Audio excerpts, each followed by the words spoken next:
welcome everybody back to one of the greatest events in basketball media, the Jump Ball Podcast.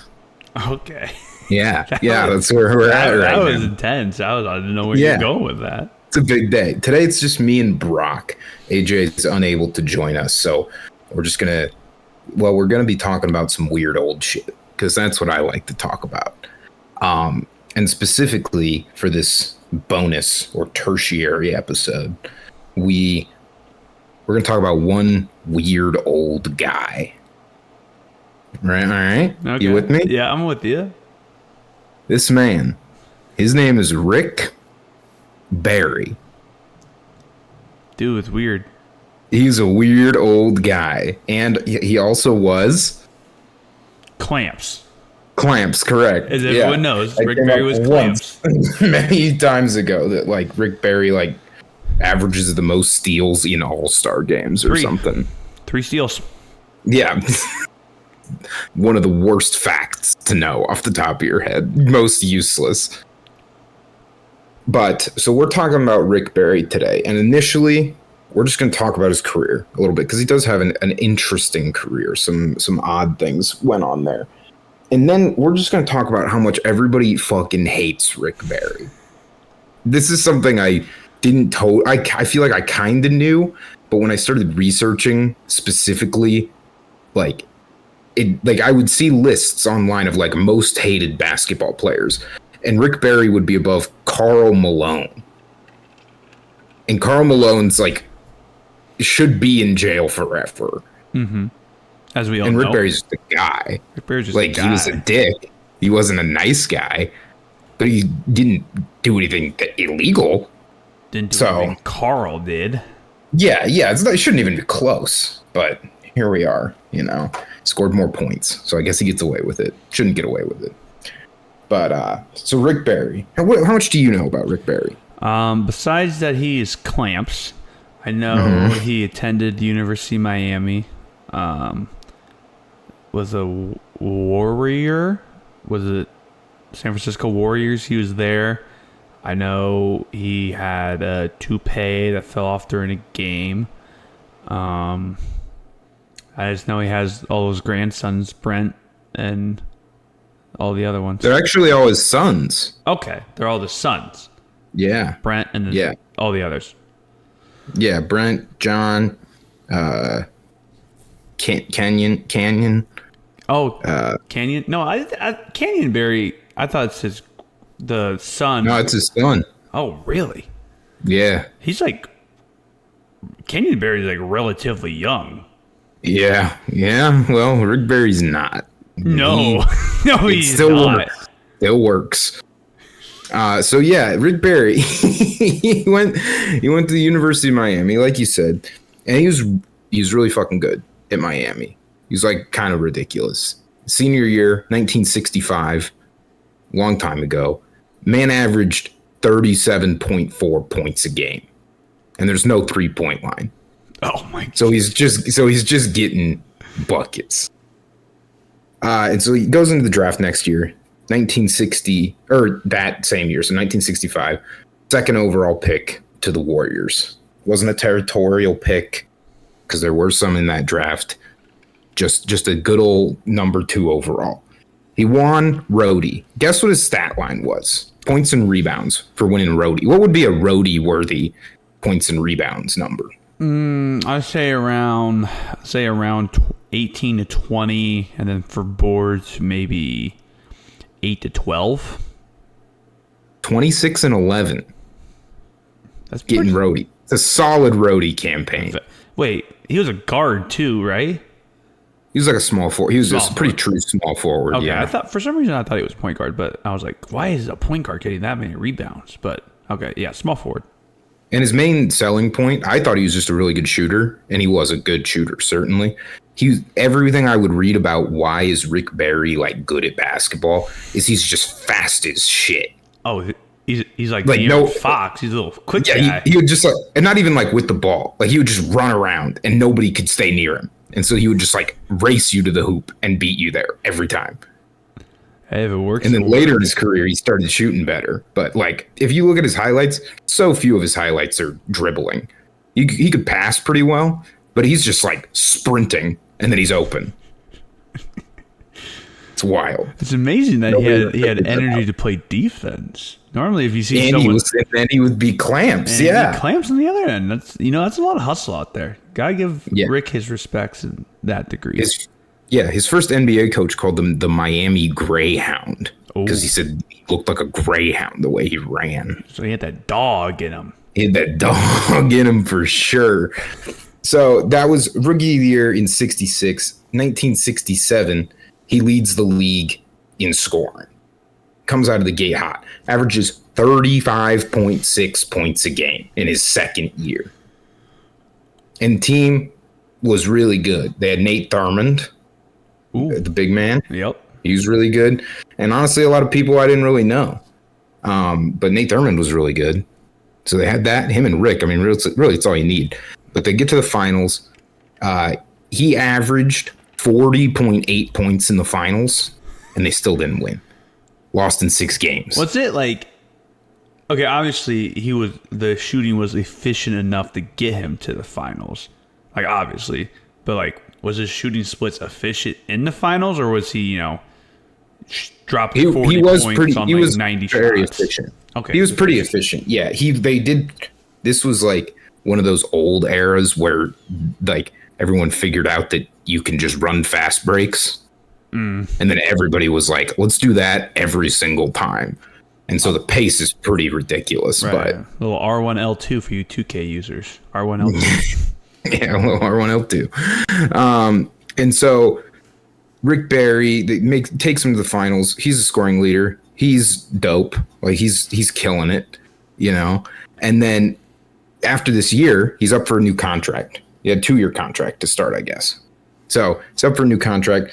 And Rick Barry did so well his second year that he got a bunch of incentives in his contract, like that he earned, that he wasn't really supposed to earn because he's a second-year player. And so the Warriors owner just didn't want to pay him the incentives. He was like, we really didn't think you were going to do that. So we can't afford to pay you that. Ooh. And Rick Barry was like, well, and Rick Barry had just signed a 5-year contract. And then he was like, hey, how about that other money from that other contract? And they were like, yeah, we're not going to give that to you. And so he's like, oh, shit. Okay, well, I just signed a 5-year contract, and these guys are not nice to me. So I'm going to find a way out of this. Do you know what way out he found? I do not. He went to the ABA, baby. Oh, there you go. One of the few NBA to ABA players. Most of them that we know of came the other way, of course.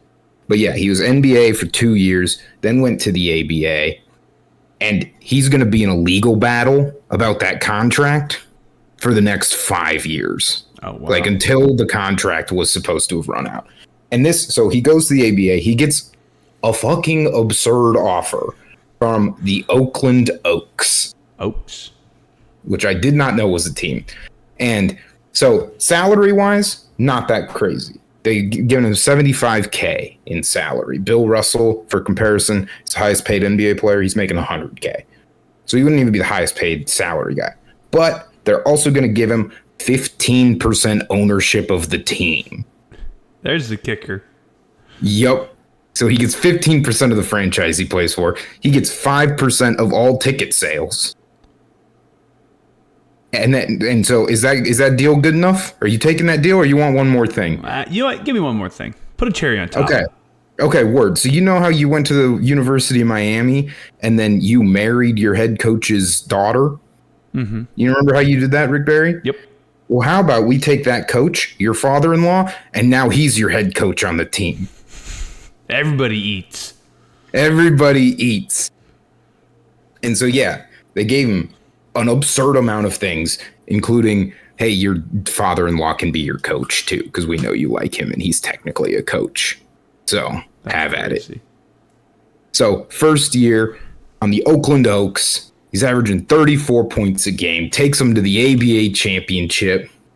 If you're the owner, what are you doing now? You own the Oakland Oaks. You guys, what do we do? You got to sell while they're hot. Sell the team, baby. Sell the team, absolutely. And so the team moves to Washington, D.C., and they're the Washington Caps. Wow, they went all the way from Oakland to D.C.? Yep, sold it to some people in D.C., had to move the whole damn thing. Pick up the stadium, just push it over there. Yeah, exactly. Rick Barry still just hooping. He didn't want to go to Washington. The only quote I found from him, which I think leads to why people don't like Rick Barry, is part of him being like kind of a dick is he's also just corny. He said, a reporter asked him, "Hey, how do you feel about the move to Washington?" And he said, "If I wanted to move to Washington, I'd run for president." That's pretty corny, man. And I was just like, oh, come on, man. You don't have to try and make a weird joke out of it that's not funny. Whatever. So that's what he said. He didn't want to go, but he went. Wanted to make it work. So first year in Washington, they get to the finals. They lose in Game 7. Rick Barry scores 52 points in Game 7. And they lose? And they lost. Yep. Didn't have a lot of help. On the ABA teams there. And so you're the owner of the Washington Caps. You made it to Game 7. You're one game away from the championship. You won the championship last year. What do? If history repeats itself, you got to sell while it's hot, right? We sell the team, baby. Oh, my God. Run it back, sell them again, and they're moving to Virginia. They're going to be the Virginia Squires. Okay? Okay. If you're Rick Barry, what do? You didn't want to go to president. You didn't want to go to Washington. If you want to go to Washington, you want to run for president, What does he do? You go to Virginia? No, I don't think Rick Barry does. Rick Barry says, I'm not playing for the Virginia Squires. There's a Sports Illustrated cover of him in a Virginia Squires uniform. And he says, and the whole story was about Rick Barry and how he's not going to go play in Virginia. What do you think was Rick Barry's reason for not wanting to go play for the Virginia Squires? Even though they're like his team, they're just moving.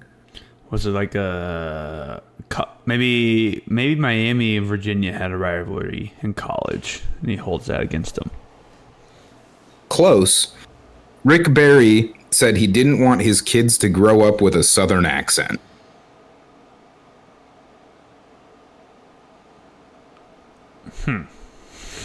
And that's why he would not move his family to Virginia. This dude is weird, but he's just kind of a dick. Yeah.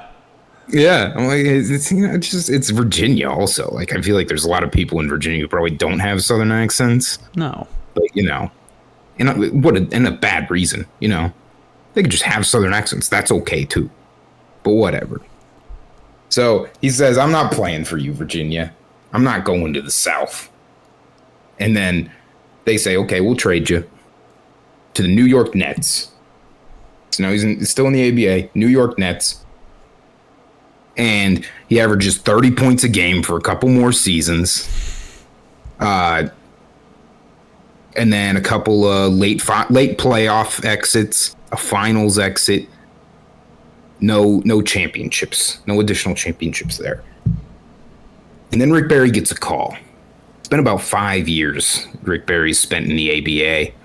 He's been going to court about trying to get out of that 5-year contract he signed. And the judge calls. And the judge says, hey, Rick, you lost. You lost the case, man. After 5 years. You legally cannot play professional basketball for anybody other than the Warriors starting now. Because they should have had you the last 5 years, but now you gotta do that 5-year contract now. Ooh. And so Rick Barry, 1972, goes back to the Warriors, back into the NBA. So he goes back. A couple years later, they get a championship. So it all worked out. They drafted Gus Williams. He was really good point guard. Won one later with the Sonics. So had a good team around him. Got the chip. Other than that, nothing nothing too crazy. He was really good his second stint in the Warriors, but not like crazy good. He kept getting better at shooting free throws, and he was already really good. His last season for them, shoots 94% from the line. We haven't even mentioned, if you don't know Rick Barry, he's the underhand free throw guy. Yeah, he does the granny shot free throws. Yeah, I mean, I should have known that when you asked me about Rick Barry. Yeah, he's an underhand free throw guy. Yeah, so he's absurd at free throws. That's where he's making a lot of his money, you know. And then he kind of just went off into the twilight of his career, played a couple years for Houston at the end of his career, randomly. And then retired in 1980. And I just wanted to bring up Rick Barry, respect him as a basketball player, and talk about how everybody fucking hated him. And he was just a dickhead. He didn't do anything that crazy. He wasn't awful. The worst thing I could find that he did in all my research is post-playing career. He was commentating a game, and Bill Russell was one of the other commentators. And they were looking at like old pictures from Bill Russell's like Olympic things. And and Bill Russell had a big smile on his face. And Rick Barry maybe made a racist comment. There it is. It's one of those there. I'll say what he said because he said it. I didn't say it. He said, "Who's that fella there with the big watermelon grin?" I can see how people have that. Yeah. Yeah. And Bill Russell certainly in the moment took it that way. Oh. And he was not pleased. And he just like sat there in silence and wouldn't engage in the conversation. And it's very awkward. And like, it's not a good thing. Could have been a misunderstanding. Maybe.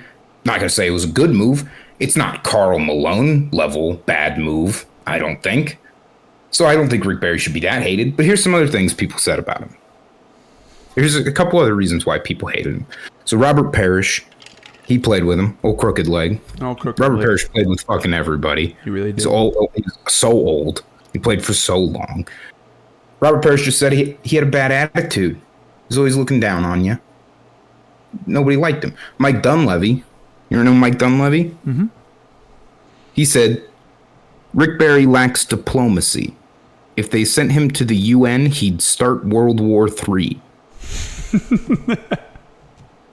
So that's not good. And this was a dickhead move. The big thing, and this is kind of my last big thing to talk about with Rick Barry, because I couldn't believe this when I heard it. Now he did play with a wig. You mentioned that. There's so little information about that. And it's just like the same two things where it's just like, look at these pictures of bald Rick Barry and look at him the next year and how he has a huge head of hair and it's kind of flopping around and it looks like it keeps coming off. He's wearing a wig. It's kind of all there is about it, but it's definitely real. But so 1976, right? He's on the Warriors again, second Warriors run. It's Western Conference Finals against the Suns. They're the favorites. Warriors are heavy favorites to win the finals. The first 3 minutes of the game, Rick Barry and this rookie point guard on the Suns that I'd never heard of, they just start fighting each other, start swinging. And the Suns guy gets a couple pretty good whacks on Rick Barry, and then the fight kind of gets broken up. And then at halftime, Rick Barry goes to the video guy or whatever, the broadcast team, says, I want to see the replay of my fight. And they give him the tape and he watches it over halftime. And he realizes that the only reason that the fight ended was because all the Suns players came and pulled that guy off of Rick Barry. And his teammates all just stood there and watched Rick Barry get his ass beat. Oh, my. And just didn't move at all or try to help him. And Rick Barry, do you think Rick Barry was happy about that? Rick Barry doesn't seem like the guy to be very happy about that. No. So halftime, Game 7 of the Western Conference Finals. You get that situation. You see the tape. You don't like the tape. You're Rick Barry. What do? I bet he doesn't play the second half. Oh, he plays. He refuses to shoot the ball. That's the Gets most. The ball, passes it. They stop guarding him. He just refuses to take any shots. He's their leading scorer. He's averaging like 29 points a game all season. Refuses to shoot for the second half. That's crazy. It's such like a baby thing to do. It is such a baby thing to do. Like, I'm not gonna shoot. I'm not gonna shoot. That's the kind biggest stage. That's pretty bad though. That I could see that rubbing off very poorly with teammates and just the league in general. So, yeah, and they lost. They lost the game. Lost the series. Well, yeah, Rick Barry didn't shoot in Game 7 of the Western Conference Finals. Yeah, he's kind of a shooting guy. So that's really all I got to talk about with Rick Barry. I just think it's always interesting how he's got little things that have survived from him. He's got the free throw. He's got the wig story. But he's just hated. But he's actually buckets and clamps, but also buckets. And was a pretty solid basketball player. All-timer even. All-timer. It's not, doesn't sound like a very well-liked guy. Tick. Yeah, he's just a tick. Yeah. It makes me always wonder who the dicks are of the current NBA. Where like people who don't make headlines because they're not like doing crazy bad shit. Mm-hmm. But everyone's just like, I don't want, like, I'll go to practice, but does that guy have to come out for drinks? Like, can we have everybody else except that guy on the team go out for drinks? As a Wolves fan, I feel like Cat's pretty hated. I don't know. That's just me though. Like, I don't know. Cat. I can see Cat and Rudy being like that. Like, the bigs have to come. Like Naz Reid, I bet everyone loves Naz. Oh yeah, Naz would be a fun guy. But to like hang the out other with. two, they're just like, ugh, they gotta come. Yeah, I don't see Rudy being well liked. I can't see Dwight Howard being well liked. Dwight. He was like a corny guy. Yeah, but he's so good. He has been brutalized by the media, and like. Oh yeah, he's great at basketball. So I just feel good like in his prime. Just like Rick Barry. People were just like, I don't want to hang out with the guy. Great to have him as a coworker, but I want to keep my friends close. Oh, I'll still praise Karl Malone. Don't. Yeah, for some reason, nobody seems to be as upset about that. I'm trying to think of some players that aren't well liked by their teammates. I'm trying to go through teams. Because like there's one thing that's like Dame. Yeah, he's probably made some enemies. Because like there's the idea of like the guy you hate to play against. Like, because that's always where my mind goes. Like, I don't think I'd want to hang out with Draymond Green. Oh God! But it's like, well, yeah, but I'd want to be on his team. Mm-hmm. I suppose they all really like him. That makes sense. Like someone their teammates don't even like, and the opponents don't like. Nobody likes them. Mm. You never know. Yeah. So that's it. Anything to add, sir? I mean, Rick Barry was clamps. That's all you really got to know. 3 assists in the All-Star game. Yeah. That's what he does. That's the thing, though. Like, that stat, I think did he only make one All-Star appearance then? Because, like, unless he's stealing the ball a lot in the All-Star game, which he could have. But like, I think he made a good few of them, at least, in his second stint. So he was around there for like 5 or 6 years. Well, that's low-key kind of impressive. He kept that, because it's like, it wasn't total. No, obviously not. It's per game stat. So like, yeah, pretty impressive that he was averaging 3. Yeah, he's just fast as shit. That's all I could really figure out. It was just like fast. A lot of times it's like, with Kareem, it's like, oh yeah, he's got the sky hook. That makes sense. All right, if we look at Oscar Robertson, it's like, oh, he's a good ball handler, good jump shooter. With Rick Barry, they were all just like, yeah, he's just like fast as shit. Can't touch him. He's just crazy fast. He's like a dog out there. But yeah, it's the light. And Rick Barry's still alive today. Still hanging out. Still kicking. Crazy.